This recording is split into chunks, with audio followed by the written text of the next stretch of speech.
Hello and welcome to a very special weekly MTG. I'm your host, Blake Rasmussen, but you are here today to hear from the two Doctor Who experts on whatever side this is. We have James Page from Doctor Who, and we have Gavin Verhey, of course, from Magic the Gathering. Welcome, you two. Hello. Hello. Hello, hello. So today we are going to kick off the Doctor Who Commander deck previews for the week. We're going to talk about a ton of cards, and we're going to talk about the lore behind the set. We're going to talk about how the cards came to be. Note that if you're in chat, we won't be able to see you. We're doing a little bit of timey-wimey thing ourselves. This show is pre-recorded because James is coming to us, of course, all the way from London. And so, normally he's asleep when we're doing this. I don't know how time works. It's very, timey-wimey, if you will. So we are going to, the way the show is going to work, we're going to walk through the four decks. We're going to walk through all the Doctors and Companions, some of which you may have seen before from Gavin, of course. And we're going to talk about everything that goes into this set. It's an amazing set. It's really flavorful. We're going to dive right into it. So the way the decks are set up is by eras, is by the Doctors and the different eras of the show. And the first deck, Blast from the Past, covers the 1st through 8th Doctors. So James, tell us about this era. The 1st through 8th is a lot to cover, but give us an overview. Yeah, of course. I mean, as you say, it's such a huge era, and it's so exciting that they're all in like this one deck. So yeah, covering 8 Doctors, covering stories all the way back from 1963 and all of those 8 Doctors' adventures. There's so many iconic characters and monsters within that era. So everything that when you think of Doctor Who, the majority of it was actually in Doctor Who from the start. You got the Daleks, the Cybermen, the Zygons, Sea Devils, things that if you saw a picture of, you would immediately think, yeah, that's Doctor Who. And also just some of the most iconic quotes and scenes that I think still get referenced today in other science fiction and also get re-referenced in Doctor Who as well. You've got the 4th Doctor thinking about whether he has a right to wipe out all the Daleks. You've got some of the sagas we're covering later as well, which I won't spoil now, but there's so much covered in those decks, which is just super exciting. And what's really lovely is it's got that cross-generational feel, that saying that always goes with Doctor Who of hiding behind the sofa. The stuff my parents were hiding behind the sofa, I missed, and it's just, it's lovely to see. This era really launched Doctor Who as a cultural phenomenon. You got Tom Baker's scarf, so many iconic visuals from it, and it's just super exciting to see it all together. Yeah. All right, we're going to dive right into it because, like I said, we have a ton of cards to go through. We're going to go through every Doctor, every companion. We're going to go through a bunch of episodes. We're going to learn a lot from this set. So let's start things off where else with the 1st Doctor. Gavin, tell us about the 1st Doctor and Susan Foreman here.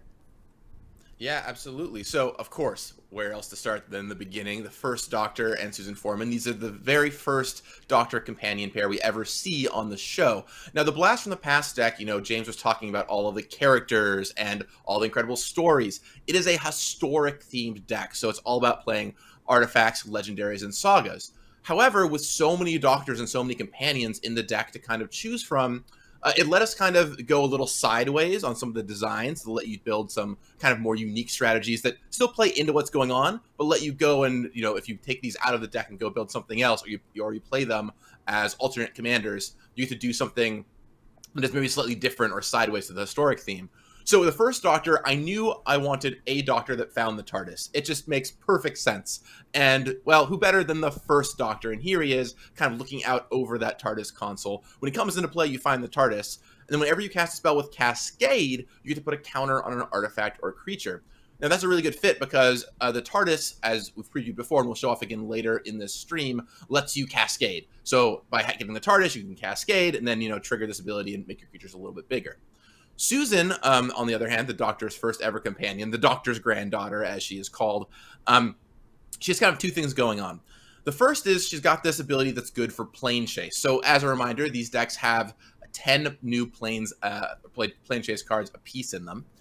And if you're playing plane chase, Susan lets you kind of manipulate that a little bit, and the Tardis also lets you planeswalk. So if you're playing the first Doctor and the Susan together, you can do some pretty cool plane shenanigans. But I'll note that just tapping for a mana out of the command zone is a pretty strong ability too. So even if you're not playing plane chase, being able to put Susan down on the second turn, every single game having a free ramp spell, you know, in terms of how many cards you're spending, every single game out of the command zone is really, really powerful. So do not discount her. Even if you're not playing plane chase, this card can be quite strong as well. So that's kind of what's going on here with this Susan and the first Doctor. All right, let's check out the second Doctor and Jamie McCrimmon. Yeah, the second Doctor, of course, having his trademark recorder in his hands there. This is, you know, kind of, to me, the second Doctor is a bit more fun than the first incarnation character-wise. And I wanted to make sure there were some group hug Doctors that could be something you just here to have a good time. I'm here to help out. And so the second Doctor gives everyone a maximum hand size. Hooray! Everyone, you know, doesn't have to discard at the end of their turn.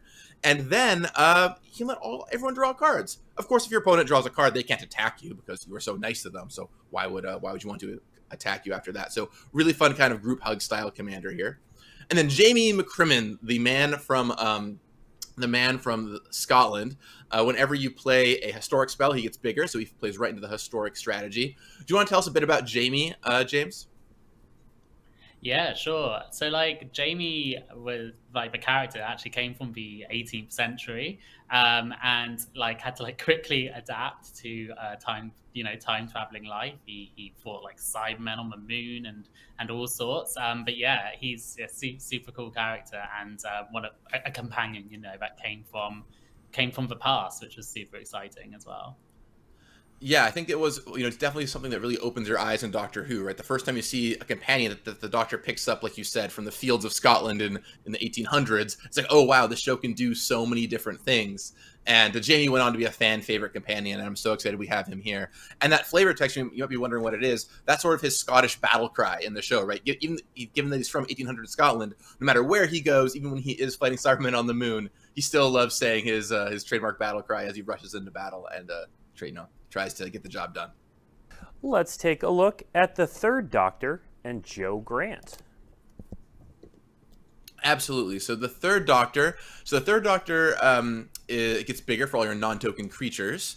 And then also when he comes in, you get your choice of one of the three kind of classic types of tokens, the token abilities, ability artifacts that you get. So clues, food, or treasure, whatever you need in the moment, he gets. Now, I love this art piece. We see him holding this kind of, you know, this sword, this rapier, and he's got this the sandwich in his hand. Now, the third Doctor was stuck on Earth for a while and kind of, you know, was a little more aggressive. Do you want to talk about that a little bit, James?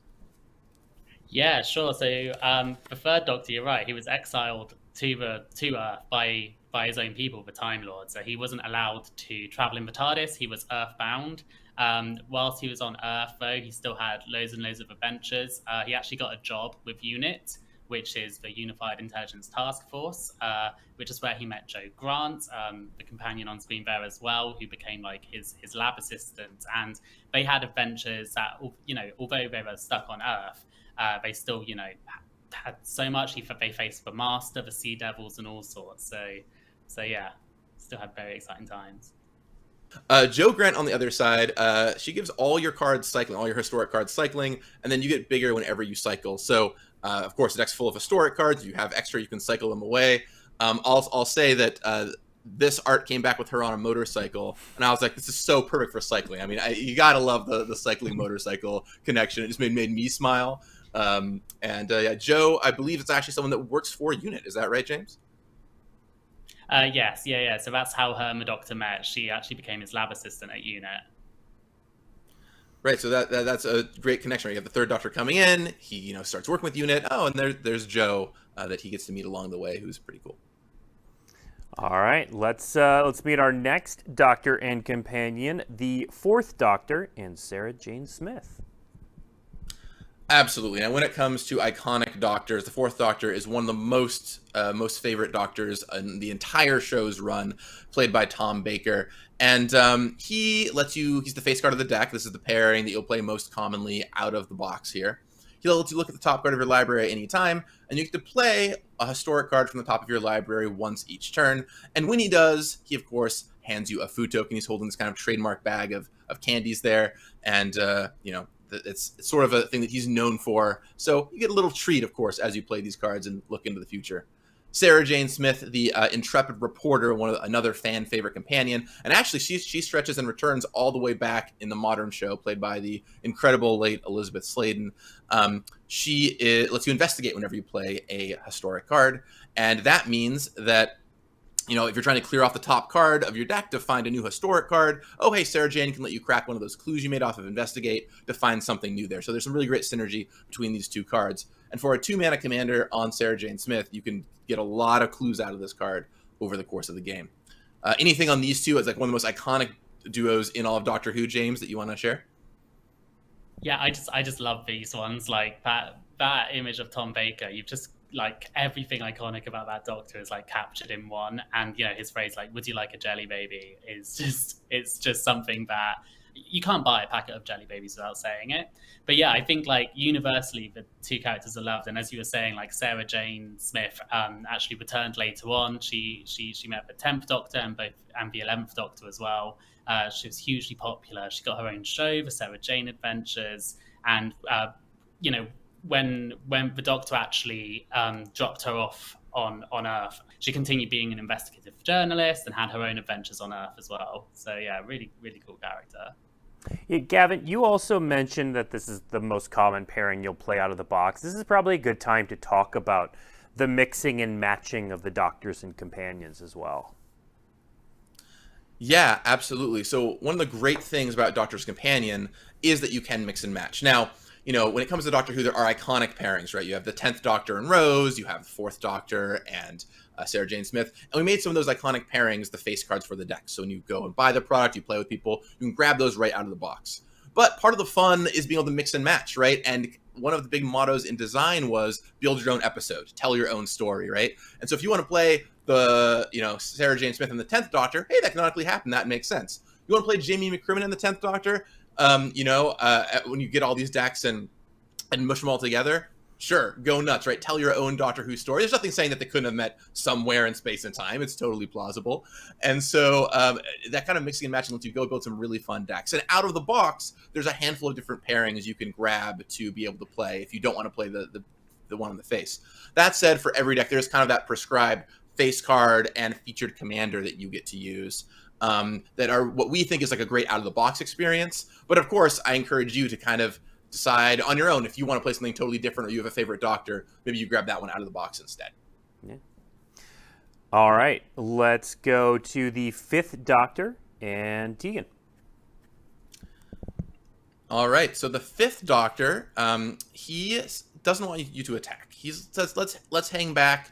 Let's just bide our time a little bit, and kind of goes for that very peaceful, non-confrontational thing that he often tries to do. And at the end of your turn, you get to put a counter on your creatures that didn't attack or enter the battlefield. So if you get to hang back with them a little bit, you know, you build up over time, and you make your stuff bigger and better until you are finally ready to go in and make the move that you need to. Tegan, on the other hand, says, all right, well, when you're ready to attack, I'll make sure your creatures stick around. So whenever you attack, target attacking historic creature gets +1/+1 and indestructible until end of turn, making sure that once your creature is huge, it can attack in and be safe. Now, the 5th Doctor and Tegan, they're kind of a pairing that's well known in the show. James, why don't you talk us about kind of the flavor of both these characters and kind of how the 5th Doctor's regeneration was, as well as who Tegan is?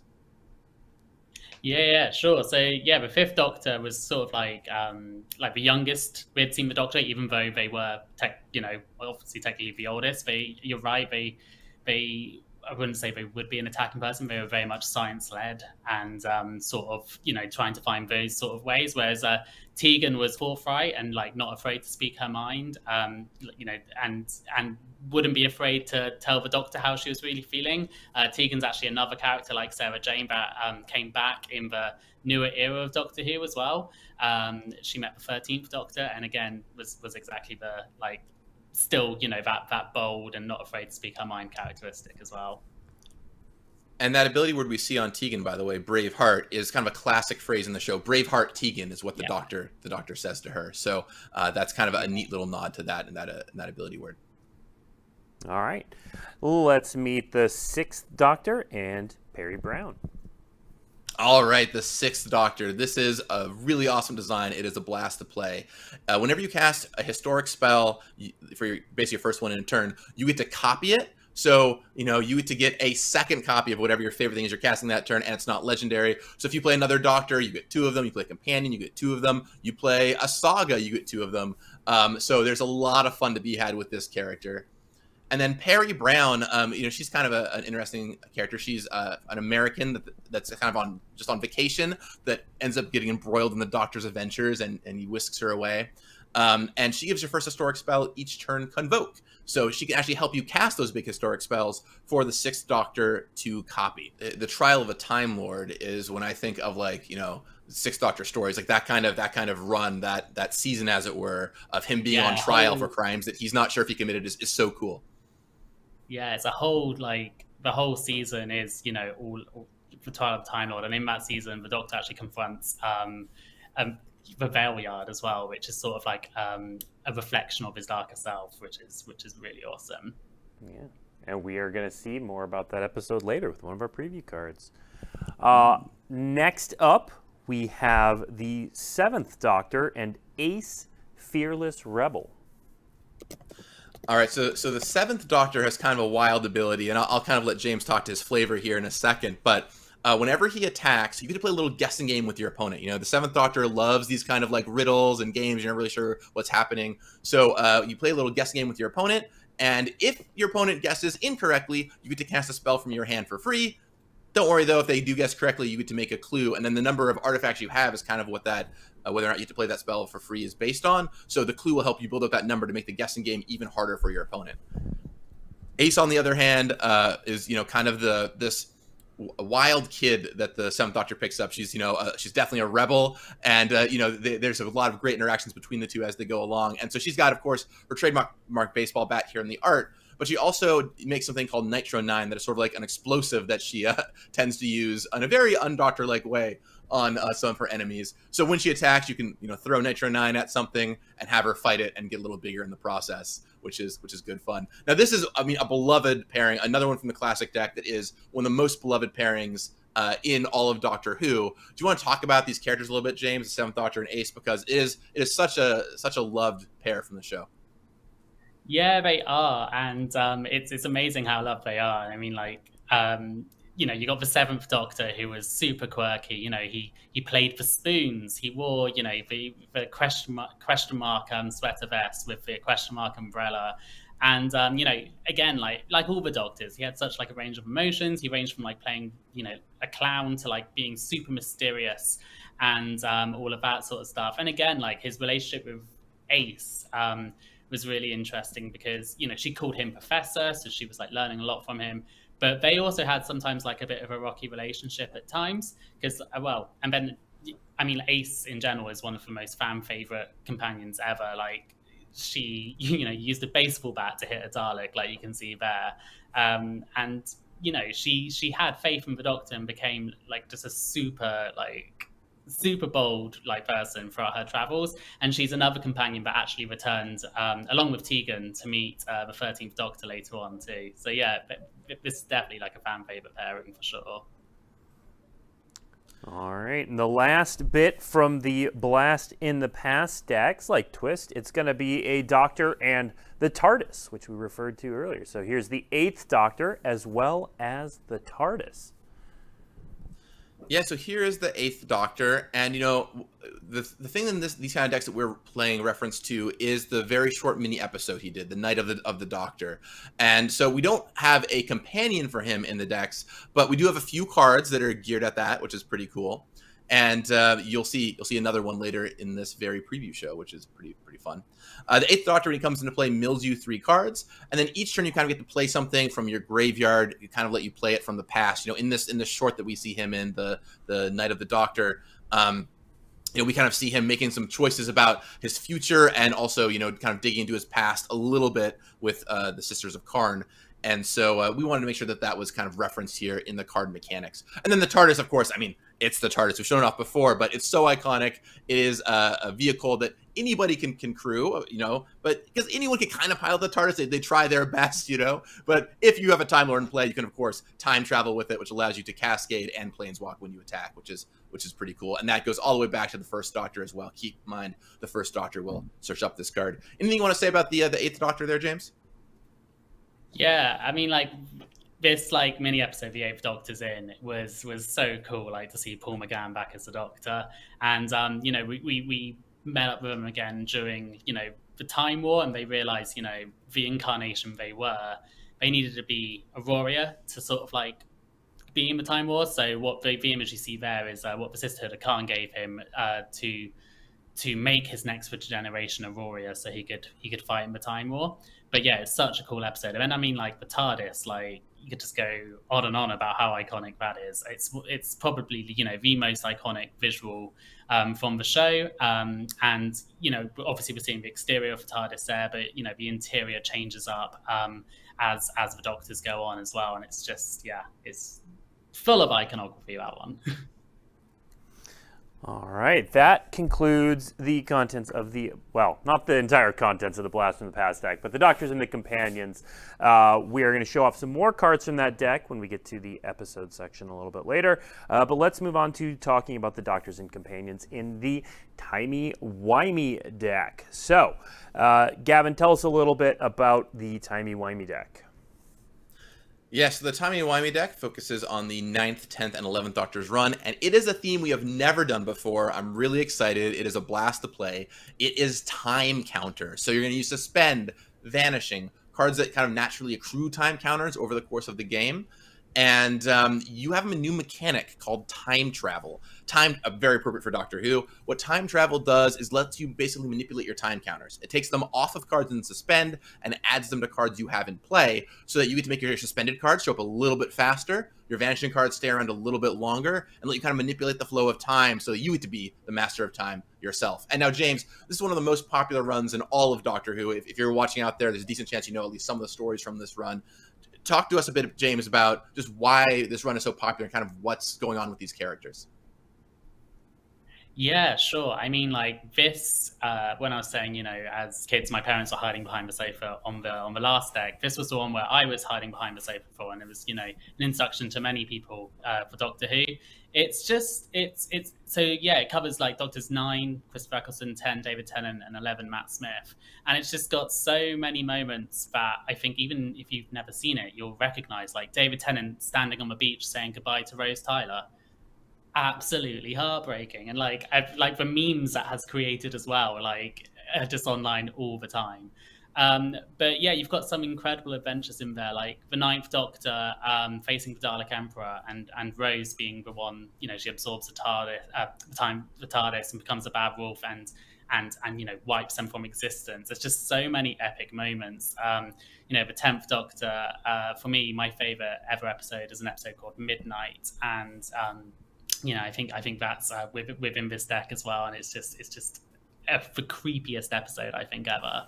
And then the 11th Doctor, yeah, his travels with Amy Pond, Clara Oswald, River Song, yeah, it's all in there, and I think like it just brought Doctor Who back to a new generation and made so many people fall in love with it. So yeah, super psyched about this deck. All right, there's a lot of time travel nonsense in those episodes, so it makes a lot of sense for us to care about time counters. Yeah. I mean, I feel like we're all like, in the episode Blink, David Tennant, he appears on Easter eggs on DVDs, and I feel like that's what we are right now, just like talking about a weird ball of timey-wimey, wibbly-wobbly stuff. So yeah, I love it. All right, well, let's meet the magic incarnations of many of these characters. Let's start with the 9th Doctor and Rose Tyler. Okay, the 9th Doctor, this is a card I've wanted to make for a long time, and it felt so appropriate for Doctor Who. He gives you an extra upkeep every turn. So a lot of you love cards like Paradox Haze. As long as you can untap him each turn, which, you know, he has haste, you can get in there right away. There are other ways you can potentially tap him down. you get to keep taking extra upkeeps and get all kinds of wild, fun triggered abilities. So definitely a lot of fun to play with. And in this deck, the extra upkeeps will allow for your suspend cards to come in a little bit quicker. So there's some really nice synergies there. And even though your cards vanish a little faster too, many of the vanishing cards in this deck have triggers of whenever you remove a time counter. So even if they vanish a little bit faster, it's not the end of the world. Rose Tyler is sort of the featured companion for this deck. 10th Doctor and Rose out of the box is the combination that you will most likely play out of buying the precon.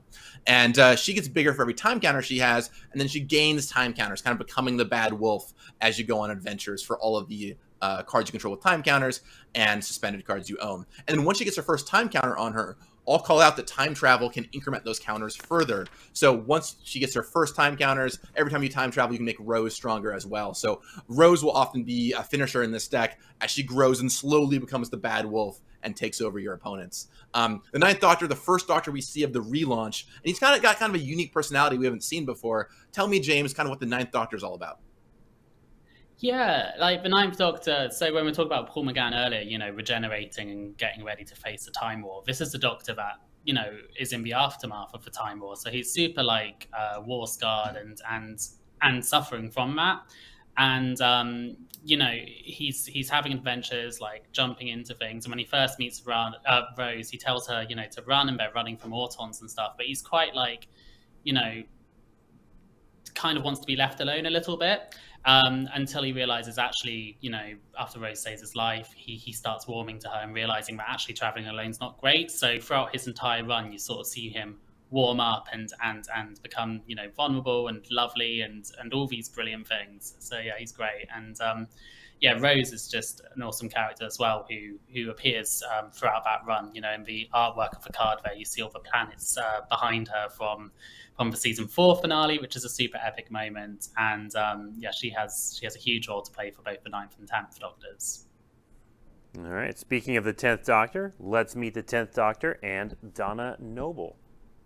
Right, so the 10th Doctor we've seen before, and he is really the, you know, the iconic face of this deck. David Tennant, basically it's him and Tom Baker in the most people's, you know, the most popular Doctor in history, probably. He's absolutely beloved, and he lets you suspend cards from the top of your library. So whenever you attack, not when he attacks, whenever you attack at all, so it can even trigger the turn you play him, you get to suspend a card for free. And then he has this timey-wimey ability to let you time travel 3 times. So as your deck kind of builds up and gets this engine rolling, this ability can do so much. It can not only pass the card that you suspended off him that turn for free, but it can pump Rose up larger. It can make sure all your vanishing cards stay around. It can speed up your suspended cards. Really, really, really strong. Donna Noble, on the other hand, she pairs with somebody, and then whenever that person or Donna takes damage, she deals that much damage back out. You know, Donna is a very loyal companion, as it isn't afraid to kind of, you know, go in and wallop somebody if she has to. And she kind of has this soul bond ability, which allows her to pair with another creature, which makes a lot of sense. You know, the first time we see her is in this kind of wedding episode. She also has this, you know, whole like meta crisis storyline with the Doctor. So there's a lot of soul bonding that happens there, and it makes a lot of sense. Now, this is a fan favorite pairing, the 10th Doctor and Donna. And while you can't play it out of the box, given that the deck is red, white, blue, we want to make sure that Donna was red because it really fit her personality so well. And you can go build your own commander deck kind of around these two. James, you want to tell us anything about the 10th Doctor and Donna? I mean, this is such a beloved duo. Yeah, and I mean, for like all completely deserved. Like they're so fun. Like they're like the 2 best friends, and traveling through the universe, having fun, making fun of each other, and they just have such a like relationship that just makes you smile. And I think, you know, it's the 10th Doctor through his one goes through a lot of like traumatic moments, and I think Donna popping up for him in season 4, like the second time they meet, it's just exactly what he needs. And I mean, Donna is just like she's brilliant, and as you say, like she's not afraid to like to jump into the action. She's not afraid to tell the Doctor off and tell him what's right and wrong. And she's also like the most quotable companion ever. I just like I quote her in my daily life. She's so brilliant. Gavin, before we move on, I want to spend some time on the mechanic time travel, because it you know, you read the explainer text and all everything, it feels sort of self-explanatory, but this isn't the only time we see time travel, right? This is a mechanic that we see a couple times. Yeah, there's several cards in the deck that have time travel. So every deck kind of has a mechanic it's built around. It's a Storic, which is a returning mechanic you've seen before in the Blast from the Past deck. But in this deck, it's time travel, which is brand new. These are the only cards in all of Magic with them for now, anyway. And it allows you, you'll see it on a number of cards. And usually you're time traveling one time, right? You're doing like an effect and you're time traveling a little bit. But David Tennant, of course, as the face character, as the 10th Doctor, we wanted to make sure he could do a lot of time traveling. So he lets you time travel 3 times. But you will see it throughout other cards in these decks. And kind of just make sure you can get that suspend engine going. You can keep your vanishing cards around. And it's a really fun mechanic to play with. And really, like, this deck is like nothing you've ever played before. Like, you've probably never built the time counter deck because there's been no support for it. And you've certainly never time traveled and manipulated your counters in these kind of ways. So it's a really unique strategy and something really special for a super popular run of Doctor Who. Yeah, it's really cool that you get to choose. You can either take counters off, you can put them on, whatever's going to help you more. All right, let's move on. Yeah, and I'll say, you know, normally you want to take them off your suspended cards and leave them on your vanishing cards, but there are pinches where you don't want your suspended card to come off yet. And if you want to keep your suspended card around for another turn, you could totally do that too. So you can also get a little creative with it, a little ingenious, just like the Doctor. All right, next up, we're going to see the 11th Doctor and Amy Pond. Okay, the 11th Doctor, played by Matt Smith. We see him here kind of in this iconic moment at Stonehenge where he says, "I am talking," and he's very good at it. This Doctor loves monologues. And so when he hits your opponent, you get to do a little bit of monologuing yourself by suspending a card from your hand. If you just buy enough time, don't worry, it'll come off suspend eventually. And then he also makes sure your small things can get through, which is important for both Amy and Rory. Amy here, when she deals combat damage to somebody, you get to take that many time counters off a suspended card you own, helping speed up what the 11th Doctor is doing. And I'll note that she also has partnered with Rory Williams. So, of course, Rory is Amy's husband, another beloved character. If you play the 11th Doctor and Amy together, Amy can go find Rory to make sure you can play with all 3 of them. Or if you want to build an Amy and Rory deck, you can set the 11th Doctor aside and play Amy and Rory. And Rory is blue-white. So even out of the box, if you're like, hey, I don't want to do anything with the Doctors, I just want to play my beloved Amy and Rory, you can play them out of the box too as partners, which is a lot of fun. And yeah, I mean, this is a super beloved duo. Anything you want to say about these two, James? Yeah, but you're super beloved, as you say, and I mean, like, they meet in such an interesting way as well. The 11th Doctor crashes into her garden, and when she was a little girl, and he then vanishes again, and everyone tells her that he's her imaginary friend. So when he pops up, you know, many years later, and she's an adult, like, she can't quite believe it, and yeah, then he vanishes again for 2 years, and then she joins him on his travels through time and space. And her story's really cool. Like, obviously, as you say, like, she's partnered. Her partner is Rory, and they have a daughter who, spoiler, turns out to be River Song, who is another really exciting character. So yeah, it's just the best timey-wiminess between these two. It's so good. All right. We're going to move on to our 3rd deck, Paradox Power. We're going to talk, let's start by talking about what this deck is, Gavin. What's the main mechanic it's built around? All right, so it's built around Paradox, of course. Now, you might not know what Paradox is because you've never seen it in Magic before. What Paradox is these are abilities that reward you for casting spells not from your hand. So just like the Doctor, you have to get very, very, very clever and cast some spells not from your hand, whether you're flashing them back, cascading, adventuring, foretelling, all these things and more you'll find in the deck. And I love that it really makes you feel like the Doctor. I got to just figure out exactly how you're going to pull this thing off. Yeah, the 13th Doctor, of course, also has a lot of fun companions. So we see those in the deck as well. All right. Well, let's start with the 12th Doctor and Clara Oswald. Well, here is the 12th Doctor, one of my favorite scenes of his entire run, on top of a tank, rocking out. He lets you cast, give you the first spell you cast from other than your hand, Demonstrate. So we've never granted it in this kind of fashion before, the Demonstrate ability. It's only been on a few cards, but the 12th Doctor loves a good demonstration. In fact, he even spent some time during his run as a professor. And so whenever you cast a spell Demonstrate, you can get a second copy if you want, and you give someone else a copy too. So it's a little good for everybody. And I'll note that this is not just for instants and sorceries. If you demonstrate a creature, you'll get a second copy of that, which is pretty cool. And whenever you copy a spell, he gets a +1/+1 counter. Clara Oswald, the Impossible Girl. You know, actually, before I explain the card, James, why don't you tell us kind of the story of Clara? Because she's a very interesting, extremely unique character, and the card mechanics here really play into that. Yeah, sure thing. So throughout the series, we actually meet multiple Claras.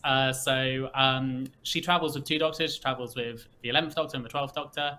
With the 11th Doctor, she was known as the Impossible Girl because the Doctor kept seeing her in other places, and he met her in an episode called The Snowman, which was a Christmas special, and she actually died in that episode. And then he saw her again, and this Clara, you know, he protected, and they traveled together, and it was all working out what this mystery was. And it turns out that to save the day, she actually stepped inside the Doctor's time stream and appeared all throughout all of his different incarnations' lives to stop the villain of the story, the Great Intelligence, from wiping the Doctor out. She was known as the Impossible Girl, but then when she started continuing to travel with the 12th Doctor, they went, just like pushing each other to their limits and became quite reckless on like how they were doing stuff, and they actually were fulfilling a prophecy on Gallifrey known as a hybrid, which was two people that are sort of causing a bit of chaos, and that's why she actually the Doctor suggested that they one of them wipes their memories of the other one to stop more chaos from happening, and that's sort of her arc on the series. All right. Yeah, and she's such a beloved character, and what we see here in this with her ability is you can have her be any color you want, because she's been in the Doctor's past, kind of helping him out at all stages and has many different incarnations. So if you want to play your black Doctor Who deck, you go build your own. This is one of the only cards that lets you do that.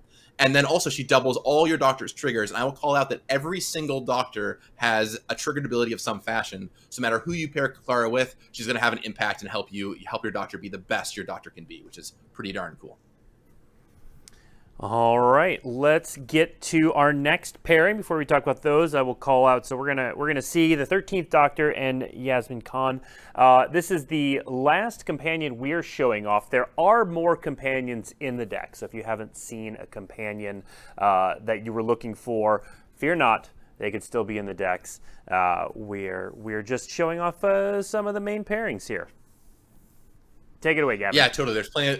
There's plenty of other fun ones you'll have to find about later, especially in the classic deck. There's a couple other ones I'm particularly excited about, but we're going to focus on Paradox Power right now, and the 13th Doctor. Now, the 13th Doctor gives you +1/+1 counters on your creatures whenever you Paradox a spell, so a great Paradox enabler, and or great Paradox of reward, rather. And I'll note the deck does have a counter sub-theme, so spreading those counters out can actually be rewarded by other cards in the deck, too. So the fact that she spreads out counters is pretty natural for the rest of the deck and what it's doing.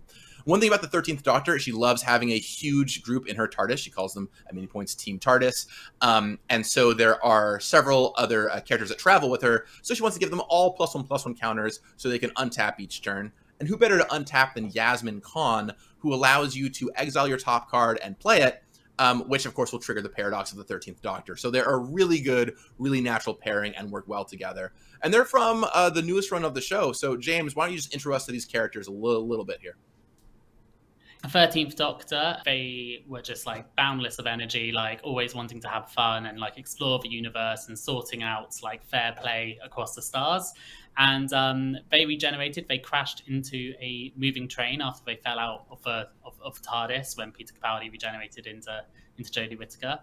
And immediately they were faced in an adventure. They met Ryan, Graham, and Yaz, who you see here, and they soon became, Team TARDIS, which, she referred to them as her fam. But Yaz actually travelled throughout the 13th Doctor, throughout the entire run of this era.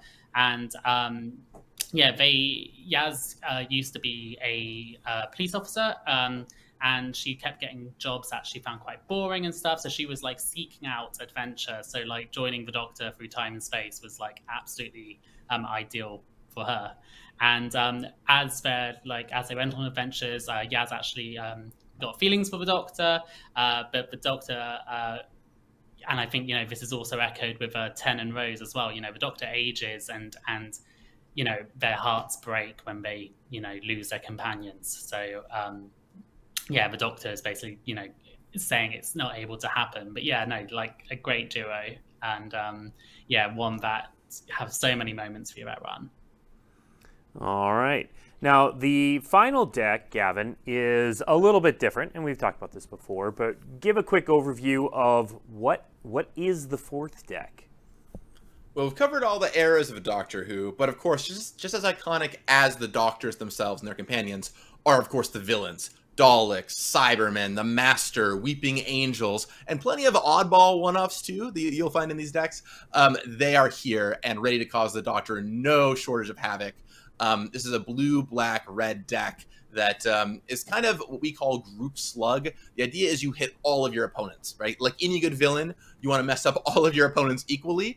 And so there's a lot of fun there to be had where when you're playing the decks, honestly, you feel like cackling a little bit and being the villain because you are kind of hitting everyone at once a lot of the time. And it features a new mechanic called Villainous Choice. Villainous Choice is basically making an opponent or all of your opponents choose between two bad things. You know, villains love doing this. Doctor, you have to choose who you're going to save. And it really feels villainous as you're playing. Also call out, the deck has a small artifact creature sub-theme as well, given that Daleks and Cybermen and some other things are artifacts. So you'll see a little bit of that going on here too. All right, well, let's start off with that face commander, Davros, Dalek creator. And then on the right there, you see Missy. Tell us about these two characters. Well, Davros, it's all there in the name, right? The guy that made the Daleks after the Tardis, probably the most recognizable thing in all of Doctor Who. He comes down, and whenever your opponent takes 3 or more damage, and I will note that 3 is a really big break point in this precon. A lot of things deal 3 points of damage or make your opponent lose 3 or more life. At the end of your turn, if you do that to anybody, you'll get a 3/3 Dalek, and then each opponent that lost 3 or more life has to make this villainous choice of either you drawing a card or them discarding a card. So if you play this down on turn 4 and you can Kraken for 3 that turn, you'll draw or a card or make that a player discard a card and make a 3/3 Dalek. So it comes in pretty strong if you can make sure to hit that 3 damage on that turn. And then on subsequent turns, man, if you can hit everybody, you can get some really huge bonuses. And this deck's got abilities like Myriad, which are really fantastic for that. Missy, on the other hand, is an incarnation of the Master, who is kind of the foil to the Doctor. We see here in this episode working with the Cybermen. And so she turns everything that dies that is not an artifact into a Cyberman under your control. Your stuff dies, your opponent's stuff dies, it doesn't matter. You get a 2/2 Cyberman face down. And it's kind of the Cyberman mechanic you'll see throughout the product as well, where they come back as face down cards. The Cybermen are just kind of these faceless entities, so that are all trying to be, you know, the same together. And so it's fitting that it takes these cards, these characters you once loved that were on the battlefield, and makes them into Cybermen. And then at the end of your turn, your opponent has to face a villainous choice of either taking some damage from your artifact creatures, like all these Cybermen you created, or letting you draw a card and Chaos Ensuing. Now, I want to call out, in case you weren't familiar, Chaos Ensuing is a plane chase term. This means to do the chaos effect on your plane. We put that on Missy because whenever she shows up, truly, chaos does ensue. It was a really fitting thing for this character. But if you're not playing Plane Chase, the card is still very strong and totally functional. It's just a little extra cookie on top if you are playing Plane Chase out of the box with these decks. James, anything about Davros or Missy you want to say? These are 2 really iconic and really well-known characters in Doctor Who.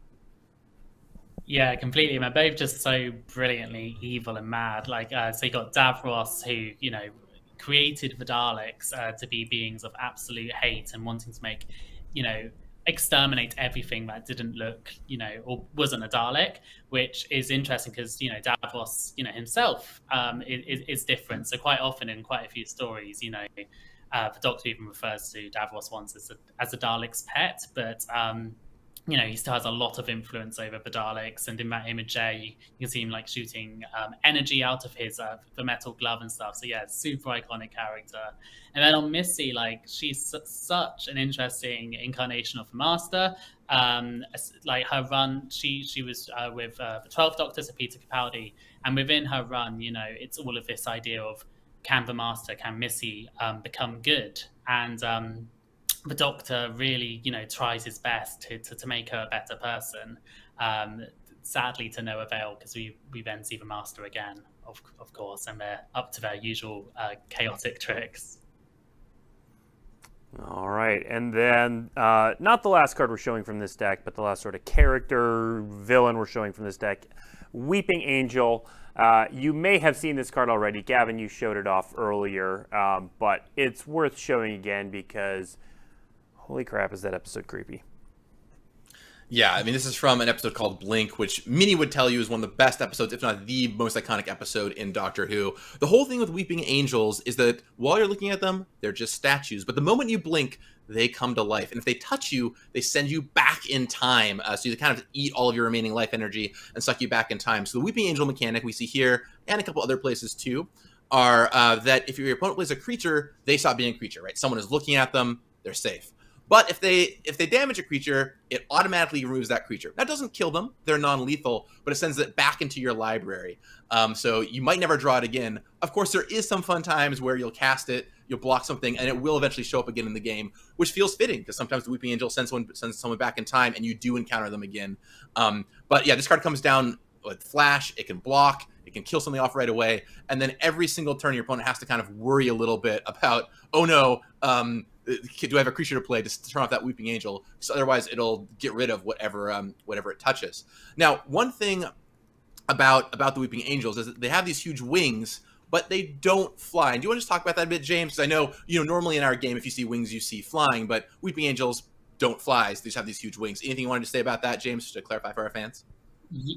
Yeah, sure. So what's interesting, like with Weeping Angels, is like you don't often see them actually move, as you say. You only see them move once they blink, and they are the fastest. One of the fastest creatures in the universe, like deathly fast, and they disguise themselves as angels, but they're made of stone. So we never see them fly. We never think they fly. We just know they move devilishly fast. So yeah, they disguise themselves as stone angels, but don't actually fly. All right. So now we're going to go through a handful of cards from each of the decks. So we're not done with the decks yet. And each of these cards, almost every one of these cards that we're about to show you, represents an episode of the show. And a lot of them are sagas. We've got two in here that are just so flavorful we had to include them in this section. But a lot of these represent full episodes, and they share the story of the episode. So we're going to walk through those, and we're going to talk about some of the most beloved episodes of Doctor Who, including the very first episode, An Unearthly Child. Yeah, absolutely. So all of these sagas represent an episode. The episodes are so iconic and everyone has their favorite. We figured out that we could put them on sagas, and that would be a perfect kind of treatment to show off these episodes. And where better to start with the beginning than An Unearthly Child? This is the first ever episode of Doctor Who, and it does three things. It finds you a doctor, a doctor's companion, or vehicle. You'll get one for each of 3 turns to kind of start off your own adventure. James, how important was this episode in Doctor Who world? Oh, I mean, it's where it all began. I mean, it's so many people who are wanting to go back and watch classic Who. This is the one they'll often start with. You've got so much, again, iconic imagery from it. You've got the junkyard where the Tardis is parked. You've got Coal Hill School, which is where Ian and Barbara are teachers, and they work there. They're 2 of the first Doctor's companions, and where they meet Susan as well, the Doctor's granddaughter. And they notice her strange behavior. They follow her to a junkyard, which is where they stumble upon the TARDIS and the Doctor. And yeah, it's just an icon, the beginning of everything in 1963. And we knew for the first Doctor, so the way it works is every Doctor gets one saga, and then the villains also get some sagas, so we weren't going to leave them out. And for the first Doctor, I mean, come on. The first episode, that has to be the episode for the first Doctor, so that's why we chose that one. Especially now with, celebrating 60 years of Doctor Who, how can you not go back to the place it started? Exactly. All right, let's take a look at our next card, The War Games. Tell us about this card. Okay, so, these sagas really tell a story of an episode. And if you don't know the episode as much, you might be like, wow, what's happening here? But, as we dig into the story of the episode, you'll kind of see how it reflects it nicely. So what the War Games does is, first, it makes some warriors for everybody, and those tokens are goaded, so they have to attack somebody else. Then all warriors slowly grow up over time. They get bigger and bigger and better and better, until at the very end, you can exile one of your creatures to get rid of all the warriors. So those first few bits make sense. Your warriors are out there getting bigger. But at the end, you put someone in exile to get rid of all these warriors. The Doctor literally puts himself into exile on Earth to help stop this issue. He calls in the Time Lords, which we've never even heard their name in the show really up to this point, right? I think this is the first time the Time Lords are mentioned. He calls them up after running away with the Tardis. Is like, hey, I need your help. And then they deal with the problem of all these warriors fighting each other, kind of different warriors from throughout all kinds of different places fighting each other at once. At the end, he has to put himself into exile and stop the problem. And it's a really fitting moment. And I think it's cool that also, you know, the Doctor puts himself into exile, and we line that up with the card mechanic of actually exiling something. So it makes a lot of sense. All right, our next card is one of the non-sagas we're going to show you, called Reverse the Polarity. So, Gavin, tell us about this card. Reverse the polarity of the neutron flow. I mean, that is a super iconic phrase. Even if you don't know an episode with it, you might have heard it sometime if you're a Doctor Who fan. We wanted to make some cards that have famous phrases on them, so you'll see a number of those in the product. And we wanted to make an awesome card that could allow you to reverse the polarity. And now, when the Doctor says reverse the polarity in the show, he often brings out a sonic screwdriver, and then kind of what happens next, James? Yeah, sure. So the third Doctor actually he says the phrase "reverse the polarity" like several times throughout the show. It sort of like becomes the third Doctor's catchphrase. And by reversing the polarity, he's the phrase, you know, reverse polarity of the neutron flow. He does it several times, and you know, he does it once to destroy a Sea Devil base. So you know, it often has like big implications. And, you know, it's self-referenced in the show as well later on. Like the 10th Doctor says it, the 11th Doctor says it. So, yeah, it's throughout the history for sure. And then in the show, often, as you say, like kind of deals with whatever the problem is of the moment. So this card, of course, deals with the problem of the moment. You could counter everyone else's spells. You can make sure your creatures can get through, or switch everything's power and toughness. You know, it's kind of reversing that a little bit, if you will. And it's kind of a good catch-all solution for only 3 mana. All right. Next up, we have another saga representing an episode called City of Death. So City of Death, a beloved story for sure. A lot happens in this story featuring the 4th Doctor, but the part to me that really stuck and we were able to capture here on the card is the fact that they have to deal with the Mona Lisa and all these forgeries of the Mona Lisa, and there are 6 different copies of the Mona Lisa that are made. So we see an homage to that here in the artwork, but also by creating a treasure token and then copying it 5 more times. So you can create a bunch of copies of the Mona Lisa if you want to. But also you can, you know, copy whatever other cool tokens you have lying around if you're really in the mood for it. And I think this is a really fun card that allows you to build with it in some really unique ways. And whether or not it's just getting a treasure every turn or copying something else that's much larger, it allows you to kind of tell your own wacky story representing the City of Death. Our next episode as a saga is The Caves of Androzani. 5th Doctor story, and the last story for the 5th Doctor. We see him regenerate at the very end of this. Also, a lot happens here, but kind of the crux of it is the Doctor and Perry are get kind of injured and affected by a poison early on, and things get worse and worse and worse until eventually the Doctor basically helps sacrifice himself to save Perry here, who we see in the artwork. And so that's kind of what goes on in this card. You stun some creatures, and then you get to put counters on them to keep them stunned until eventually you find a new Doctor at the end where you regenerate into a brand new Doctor. Of course, this can put counters on not only creatures you stun, but everything else. So it pumps up all your +1/+1 counters. It can keep a lot of other things going on. The only thing you can't touch is sagas. We found that was just a lot happening at once. But there's a lot of fun you can have with this card. All right.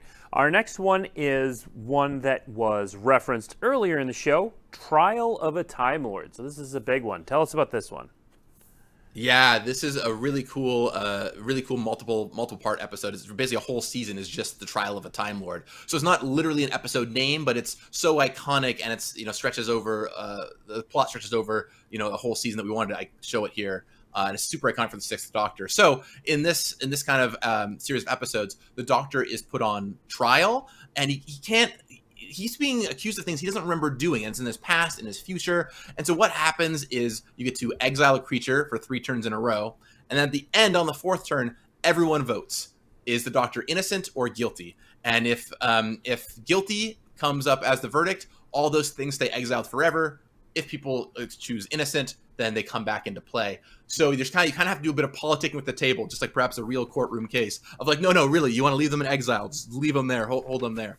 And then one thing that I love too is there's on a lot of these sagas, not all of them, but a lot of them, especially on the classic ones, the number of chapters of the saga corresponds with the number of episodes that was shown off in. And there's kind of 4 main parts of Trial of a Time Lord. There's kind of 4 main sections it's broken off into across mini episodes. And so I'm really charmed this card has 4 chapters as well to kind of represent that. Yeah, James, how important was this arc? Yeah, sure. I mean, like as Gavin was saying, like the arc reached over like an entire season, and you know, he had to confront. I think I said earlier, you know, he had to confront the Veil Yard, which is like sort of like a dark manifestation of himself, and he even had to get his old, you know, the master involved to sort of like clear his name. So it was also Colin Baker, like the Sixth Doctor, like it was his last season and story as well. So yeah, super iconic. All right. Our next one is the Curse of Fenrik. Tell us about this card. Yeah, the 7th Doctor saga. So this has a lot of wild stuff going on, and because the episode is very wild and very beloved, and I love this artwork too, with kind of the 7th Doctor and Ace and the chessboard that is so iconic in this episode. So to kind of walk you through it, the first thing that happens is these hemiavores show up. These are like these kind of vampire creatures that show up from underwater as the Doctor's on this base. And as it turns out, they were formerly humans that got turned into these mutants. And so a bunch of them show up at the very beginning. So you get to blow up some creatures, and they all become these mutants. Then this character called Fenrik shows up. He's like this ancient evil from the beginning of time. And so and he takes over the body of another character. And so the second chapter turns someone into Fenrik. Literally, its name even becomes Fenrik. And then at the very end of the episode, spoilers, one of these hemiavores fights Fenrik and actually ends up, the kind of a mutual destruction thing goes on here.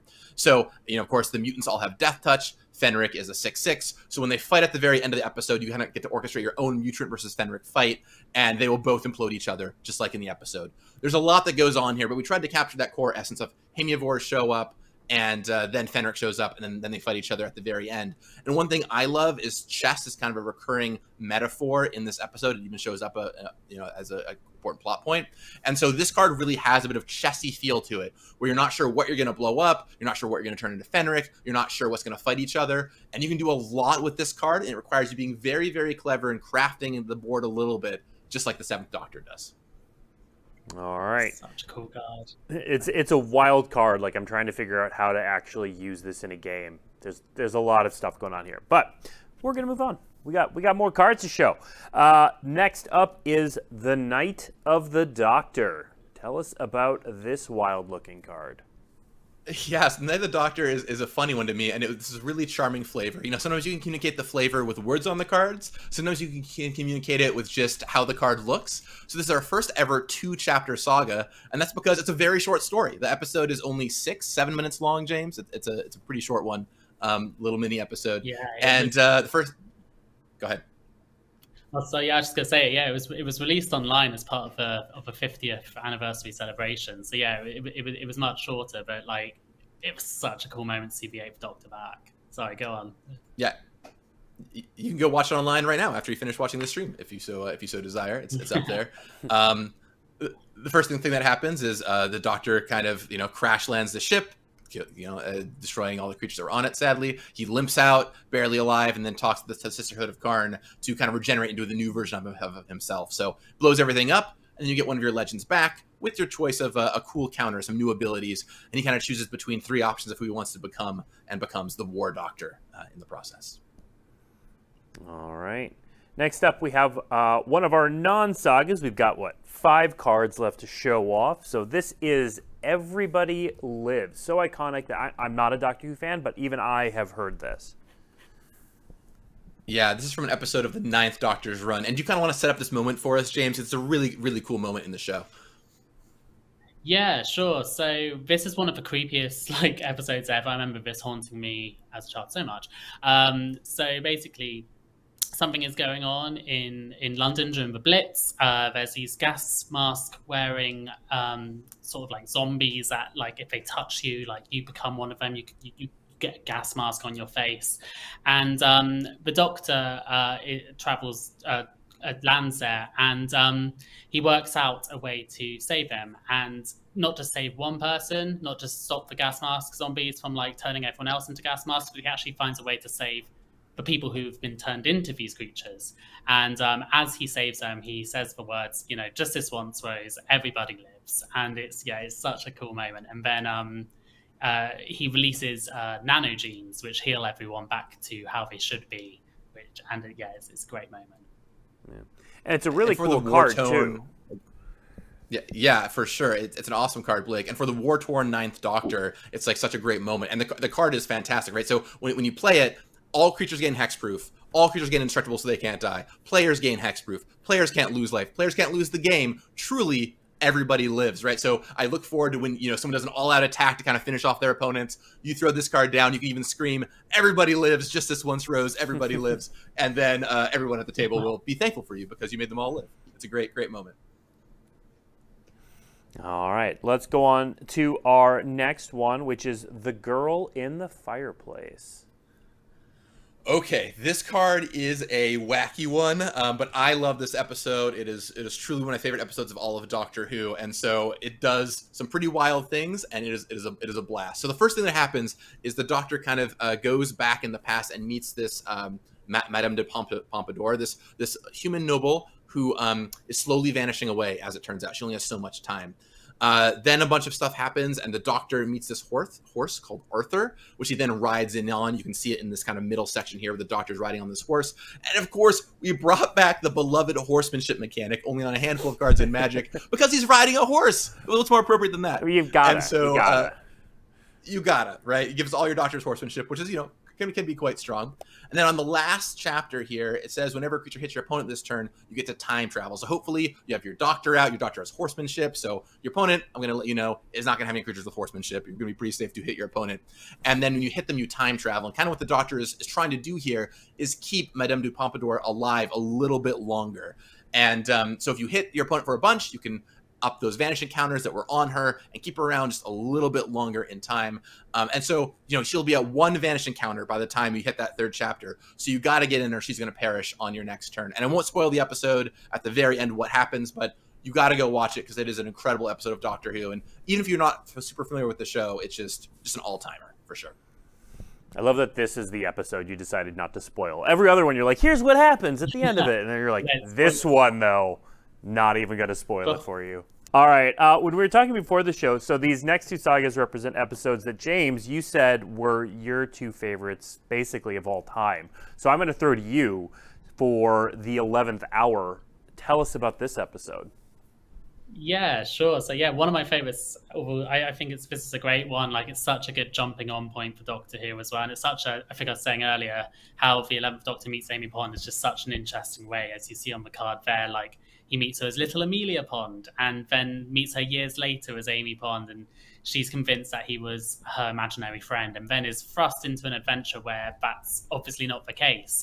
There's a shape-shifting alien in there called Prisoner Zero that has escaped a crack in her bedroom wall that has haunted her throughout her life and is all part of a series-long arc as well. And then you've got some outer space sort of police with the Atraxi trying to hunt Prisoner Zero, and they've tracked him down to planet Earth.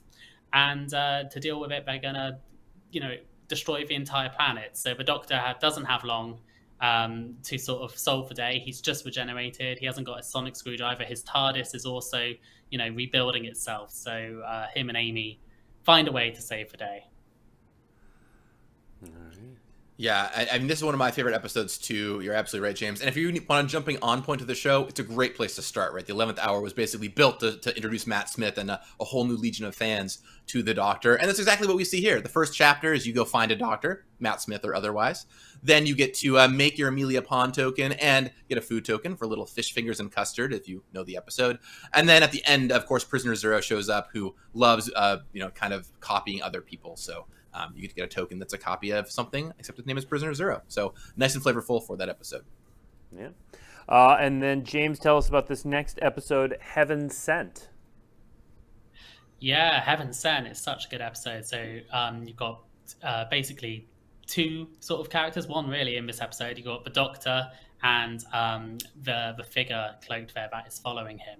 And this episode, so the Doctor's just lost Clara. Clara spoilers, Clara has died on We're past the point of spoilers at this point.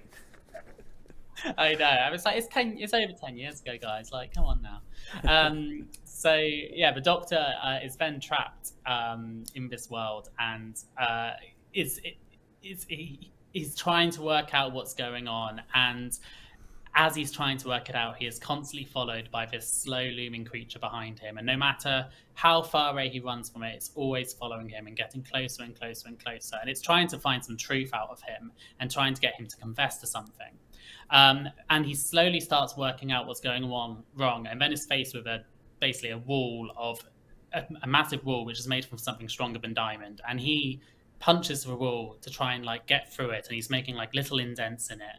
And what we soon discover is that every time the creature catches up with him, it kills the Doctor. He goes back and he resets everything, and then he has to like relive everything he's done again and again and again. We turn out that he's been trapped in this loop for billions of years, and as time goes on, he eventually punches through that wall and ends up on Gallifrey. And it turns out that he was stuck in something called the confession dial, which is what the Time Lords were using to try and get information from him. So yeah, it's such a cool, creepy episode, and just constantly the Doctor trying to work out what's going on, and literally it taking him billions of years. Oh wow. Yeah, I mean, this is kind of a classic time loop episode in a way, right? Where he keeps realizes he keeps doing the same thing over and over and over again. Like you said, James, when he dies, he gets kind of reborn, as it were, and then does the same exact thing again. But every time he punches through that wall a tiny, tiny bit more, and over billions and however long it takes, I don't remember if it's actually billions in the show, but after a very long time, he eventually breaks through the wall. It's an extremely long time, as you kind of might imagine, to punch through a wall of diamond. And so what the card mechanics do is on that third chapter, you deal 1 damage to your opponents. Then most of the time, you're just going to start the time loop again. You're going to exile Heaven Sent, and you can play it again this turn and restart the whole thing. But if you get to your opponent to exactly 0 life, if you finally punch through that wall, you get to draw 7 cards and the time loop ends, which is this really cool, flavorful moment on this card that we were so happy we got to bring to life. All right. We're going to do one more preview card, and then we're going to show off some of the booster fun from this set. The last preview card is Fugitive of the Judoon. Okay, so to explain the Fugitive of the Judoon, first I need to explain the Fugitive Doctor, who is a newer character. James, tell us who the Fugitive Doctor is. Yeah, so the Fugitive Doctor was a big mystery in Jodie Whittaker's run. So basically, Jodie Whittaker, the 13th Doctor, discovers that there is a doctor from her past that she does not recognize and can't believe is her, but she knows that she must be from her past. And what we soon discover in this arc is that there are loads and loads of doctors before the first Doctor, before William Hartnell, that the Doctor has no memory of being, and the Fugitive Doctor is one of those doctors. And she is the Doctor. She has a TARDIS. She has lots of traits of a Doctor. She's very head first and very confident. And seeing her Doctor and the 13th Doctor interact together is it's a multi-Doctor story, which is always very exciting. Yeah, for sure. And it is this huge mystery. And so when we see her, she's kind of forgotten her memory. She's on Earth, so she comes in as this 1/1 white human creature token, and these Judoon are pursuing her. So you get a 4/4 Rhino token. Then a bit of investigation happens, and then at the end of toward the end of the episode, she unlocks her memories, basically. So you get rid of that clue, you get rid of that human, and you get to go find whatever Doctor you want, perhaps even the Fugitive Doctor, and put it right into play. So it's a great showing off of what happens in the story in the card mechanics. All right. Well, that is our last preview card for this episode. Previews, of course, are going to be going on all this week, so make sure that you're paying attention to that for the Doctor Who decks. But we want to show off, so we did something cool with this set that we've never done before, which is that we have the decks. We have the 4 pre-constructed decks that, of course, you can purchase individually, play right out of the box. Awesome. But if you're into cool treatments, if you're into different art styles, we also have collector boosters for this set. There you go. You can see those right on the screen. And those come, of course, with some pretty fantastic booster fun, which are different art treatments, different border styles. So let's show those. And Gavin, you can talk through what these are. Yeah, so these are on the top. We have the Tardis frame versions of these doctors. They all have some brand new artwork, kind of in like this comic-y style a little bit, or a little more stylized. And we had a moment where we realized, wait a second, the Tardis is rectangular, a magic card is rectangular. What if we did those two together? And it was a really delightful moment. So you'll see a number of cards in the set, 30 cards in total, that have this treatment that you can find in collector boosters. And while the collector boosters contain no mechanically unique cards, they do contain a lot of cool different treatments. I want to call out on that last slide too. The first Doctor, you are seeing that correct. That character is in black and white, which is fitting because the show was in black and white when it kicked off. So I love that little detail on the William Hartnell Doctor there. And then on the bottom, of course, you get the extended art version of all of these cards. You can find those all in collector boosters as well. So it's really charming and really fun to kind of get these different takes on the characters brought to life in this TARDIS frame.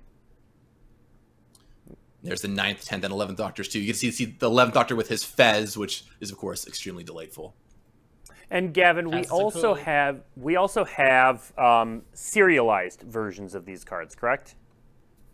That's right. So there are serialized versions of the Doctor, and they're out of, correct me if I'm wrong, but I believe the number is 500 plus whatever the Doctor's number is. So it's, correct, yeah. For example, the 12th Doctor would be serialized out of 512. The 13th Doctor would be serialized out of 513. And so, gives you a couple extra numbers there you can find, and a little bit of a flavorful nod for that character. Absolutely. And then we have the Booster Fun versions of companions. Yep, so a number of companions, not every companion, but a number of iconic companions got this treatment. So Rose, Sarah Jane Smith, Yasmin Khan, you can all find here in this cool treatment. And there's also some other things that get it too, which we'll see here in a moment, as well as extended art versions of these cards. So here's many of the companions we saw today in that cool extended art version. You can find it in collector boosters. Yeah. One thing we love about this is it lets you bling out your these cards, right? Normally, when you release a Commander Precon, that's kind of the only way you can get these cards, so you can't find them in foil or extended art or anything like that. They only exist in those Precons. But with the collector boosters, if you want to bling out your Commander deck with your favorite of these cards, you can go and find them in some cool versions. Foils, extended art, serialized versions, the TARDIS frame, and I love that you're able to kind of go forward and make your deck as awesome as you want to be for that full Doctor Who experience. Absolutely.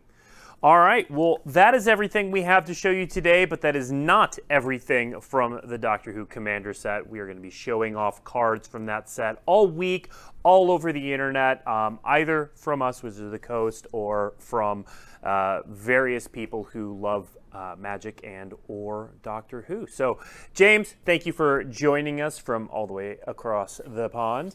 Gavin, thanks for joining us as well. Thank you for joining us at home, and we'll see you next week.